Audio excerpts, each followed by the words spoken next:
देखिए, इसको घटनास्थल का निरीक्षण किया गया। फॉरेंसिक साइंस के हिसाब से जो फॉरेंसिक एविडेंस है वो कलेक्ट किए गए हैं और उस बेसिस पर खास तौर से जो हमारे डिफरेंट फुटेजेस और सारी चीज़ें वो भी हम लोग इसको ले रहे हैं। चीज़ें निकल के आई हैं कि अपने एक साथी आरक्षी के साथ इनका संवाद था, उनके साथ मिलना जुलना था। उस बेसिस पर एक मुकदमा भी बलात्कार का लिखवाया था। उसके बाद 164 के स्टेटमेंट में ये आया कि हमने कोर्ट मैरिज कर ली है, लिहाजा इसको कि हम आगे फर्दर कोई कार्रवाई नहीं चाहते हैं।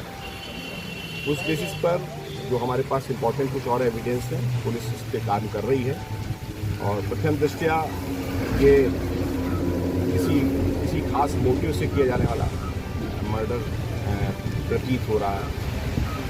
बाकी जो फॉरेंसिक साइंस के हिसाब से कोई और वैसे जाहिदा चोट लेकिन नहीं दिख रही है कि किसी और चीज़ को फल मिले।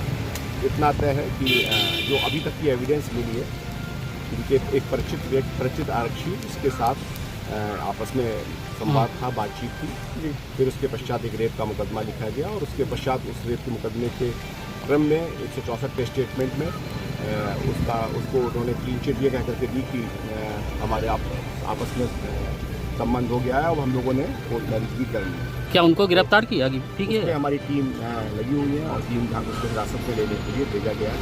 वो इस समय फिलहाल एब्सकॉन्डिंग कंडीशन में है और बट बहुत जल्दी उसकी गिरफ्तारी या बहुत जल्दी उसको हिरासत में लेके पूछताछ करेंगे और जो सुसंगत साक्ष्य उसके विरुद्ध कोर्ट तक कार्रवाई। सर, इनकी बॉडी यहाँ पे मिली है तो क्या उनकी तैनाती क्या महदेवा वगैरह क्या कहती है इस तरह नहीं, जानकारी?